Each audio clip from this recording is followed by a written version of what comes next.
Welcome to the Deep Dive. This is where we take source material you send us, and, well, we dive deep, looking for the key insights, maybe some surprising details. Yep, cutting through the noise, sticking strictly to the text. And today, we've got something really fascinating. It's a selection of hymns from the Rig Veda, specifically XLV through LV. Exactly. So our mission today is pretty focused. What do these particular hymns tell us about the deities they're addressing? We're talking Agni, the Asvins, Usas, that's Don Surya, the sun, and the big one, Indra. Right. We want to see, just based on these sources, what were their roles, their attributes, and how do people, interact with them? The rituals, the praise, it's all in there. It's a glimpse into a specific slice of that ancient world, seen only through the lens of these few hymns. Okay, let's get into it. Hymn XLV starts us off with Agni. Ah, Agni. Yeah, he's immediately presented as the God's high priest and messenger, clearly central. And loved by many, the text says. There's this real connection to the physical fire, isn't there? The language is so vivid. Oh, absolutely. His flames roar aloud. His sound is like far resounding billows. He is the fire, but also the priest conducting the service, kind of the link. And that link function is key. There's this specific request in the hymn for Agni to bring his train of escort gods. Yes, it actually lists them: Mitra, Aryaman, Varuna, the Maruts, the Asvins, Usas. All invited to the ceremony. Right, to drink the soma juice, sit on the sacred grass. So Agni's job isn't just about himself, it's about gathering the whole divine crew for the offering. And the hymns just pile on the descriptions, the epithets. It's quite a list. It really is. He's called Heat, Lord of Red Steeds, Jada Vedas, which means something like great in act or maybe all-knowing. Ruler of all holy rites. Bountiful giver, loved by many, wondrous fame, hair is flame. I mean, it goes on. Best to find out, wealth, quick to hear, herald, ministering priest. A great light to the worshiper, bounteous, son of strength. It's not just poetry, is it? It shows how multifaceted he was seen in these texts. Fire, priest, messenger, source of wealth, all rolled into one. Exactly. And it mentions specific people or families calling on him too, like Praskanva, Priyamida, Atri, Virupa, Engia as the sons of Kanva. Right, so he grounds it a bit. It's not just abstract worship. And he's the bearer of gifts, carries the offerings up to the gods, and maybe brings blessings back down. The singers use soma, that sacred drink, to make him hasten to the feast. So, summing up Agni just from this hymn, XLV, he's the essential connection, the facilitator between humans and gods, through the ritual fire, carrying the offerings, bringing the gods together. You basically can't have the ritual without him. He's the foundation, yeah, the first step. Okay, so from Agni, the foundational fire, hymns XL6 and XL7 shift. We move to a pair of gods, the Asvins. Yeah, Asvins, right, the twins. Associated with morning, with dawn, but also called sons of the sea, which is interesting. Sons of the sea, yeah. And right away, they're described as mighty to save. Also, discoverers of riches and gods with deep thought who find out wealth. So aid and wealth seem core to their function here. That combination of sea and dawn maybe suggests transitions, darkness to light, maybe. Could be. And their transport is pretty spectacular in these hymns. A car with giant coursers, sometimes winged steeds. Yeah, it's described as a triple car, three-seated, beautiful of form, then a wealth-fraught car, lightly rolling chariot, even one decked with a sun-bright canopy. Lots of descriptions. But this line really jumped out at me. They can come in the ship of these are hymns. Oh, that's a beautiful line, isn't it? Like the hymn itself, the act of worship, is the vehicle that brings them. Powerful idea. And their strength is mentioned too, carrying worshipers through the darkness. So protection, guidance maybe? Seems like it. And the requests people make to them are quite direct. Here are hymns. Drink the soma, sweetest soma hath been shed. It says, give us strength, protection, riches. Wealth from heaven or the sea, tying back to that dual nature. And abundance, like they supposedly gave to someone named Sudas. And there's another layer, too. They're asked to strengthen law. So it's not just material stuff. It's about cosmic order, maybe social order, too. Interesting.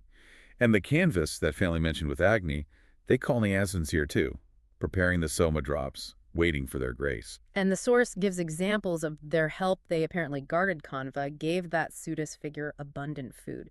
Little stories illustrating their power. So the Asvins in these two hymns, they come across as these twin helpers associated with dawn and sea, bringing aid, wealth, strength, protection. And they respond to the hymns and the soma. Powerful protectors and providers, essentially, linked to that liminal time of mourning. Right, so from the twin gods of dawn, we get to Dawn herself, Usas. hymns XC8 and XC70X. She's the daughter of the sky. Musas. Yeah, her arrival is all about light and potential. Earliest light, great glory, riches, prosperity, opulence, bright beams. It's all positive, all about arrival. And her actions are described very actively.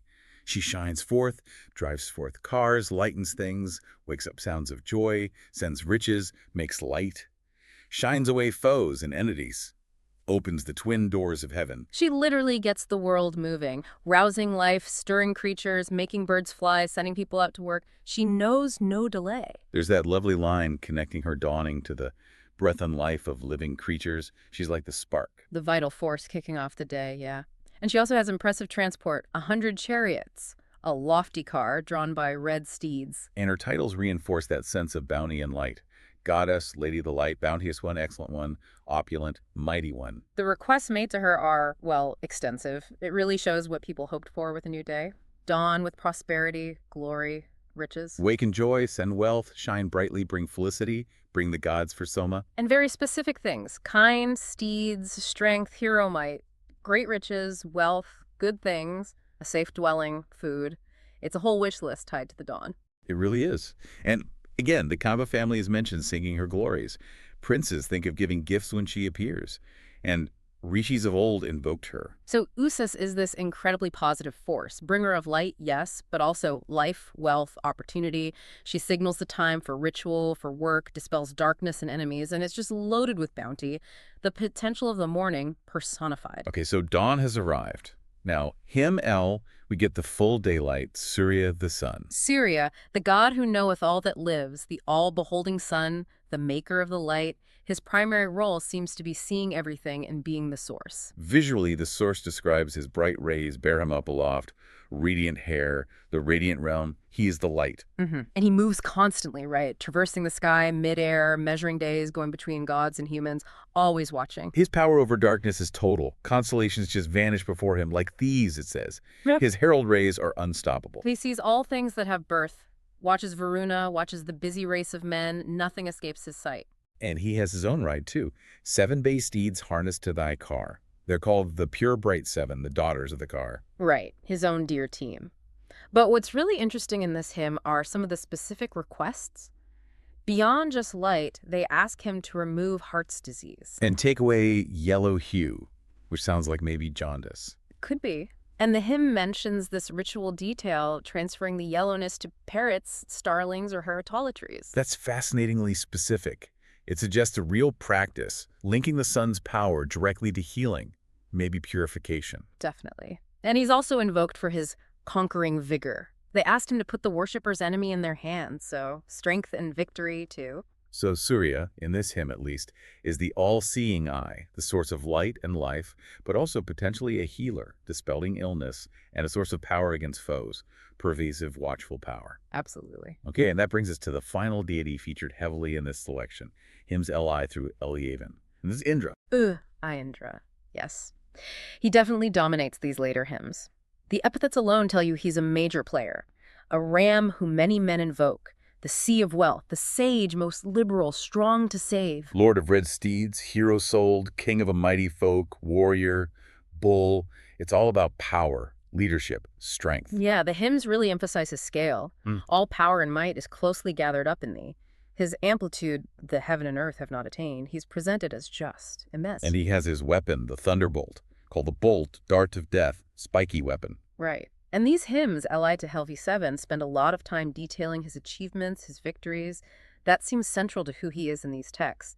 The number one thing, repeated constantly, is slaying Vertigra. The dragon, Vritra, Right. killing him, freeing the waters from his prisons or fences, making the rivers flow, even raising the sun. It's this foundational cosmic battle. Absolutely. And he's also shown fighting other figures, these Decius, striking them dead, scattering them, destroying forts belonging to names like Pipru, Sambara, Arbuda, Vengrida, different kinds of enemies or obstacles, it seems.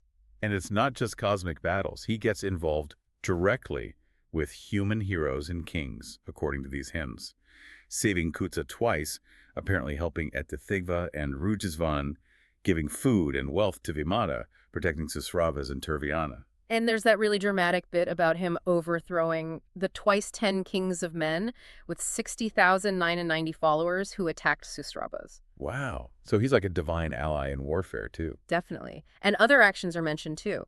Disclosing the hidden kind stall for the Andruesses, making a path for Atri, blowing away enchanter fiends, breaking Vala's fences similar to Vritra's, maybe? Grasping the pillar of heaven, making the earth a pattern of his strength, ordering things. He's a force of nature and an organizer. And his connection to Soma is huge. He joys in drinking it, it gladdens him in fights, he's pleased with men whose Soma flows.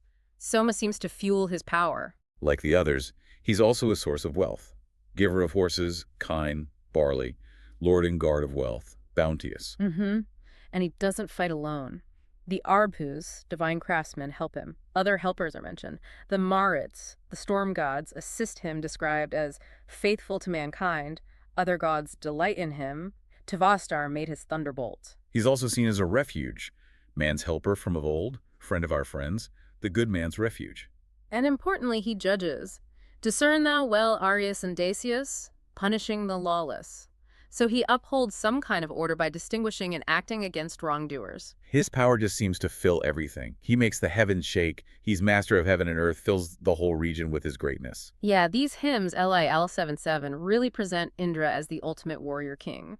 Dragon slayer, enemy crusher, liberator of water and light, but also a protector and giver of immense wealth to his followers, including those specific heroes mentioned. His power is just overwhelming. So looking back across this whole set, hymns XLV to FLVF, some clear themes definitely pop out just from this material, don't they? Oh, for sure. First off, the absolute centrality of ritual. The hymns themselves, the praise, pressing soma, making offerings, the sacred grass, that's how you engage with these gods. It's fundamental. The divine response seems totally tied to doing the ritual correctly. And then there's the constant connection between the gods and, well, stuff. Wealth, prosperity. Absolutely. Agni, Asvins, Usa, Surya, Indra, they're all asked for. Riches, food, cattle, horses, strength, victory. Success and survival seem deeply tied to divine favor in these texts. And it's made personal too, right? With the mentions of specific families like the canvas, or individuals like Sudas, Kutsa, Sisravas getting specific help. Yeah, it's not just abstract. And finally, you see the power of light and water woven throughout. Agni, Usa, Surya dispelling darkness, Indra freeing the waters, the Asvins linked to the sea. Control over these basic elements is a huge part of divine power here. Well, that was quite a deep dive into just this specific selection, hymns XLV to LV of the Rig Veda. We really focus just on what these texts say about Agni, the Asvins, Usa, Surya, and Indra, their roles, their powers, and how the worshippers depicted in these hymns interacted with them. We saw Agni, the crucial priest and messenger. The Asvins, those helping twins of dawn and sea. Usas, bringer of light, life, and all that potential bounty. Surya, the sun, the all-seeing eye. And Indra, the dominant warrior, king, and liberator. All drawn strictly from the source material you gave us. So here's something to think about based only on what we've discussed from these specific hymns today. What does that really constant recurring emphasis on wealth cattle, horses, gold maybe, and on strength, and especially victory over enemies, what does that tell you about the core concerns, the main aspirations of the people who actually created these hymns as reflected just in these texts?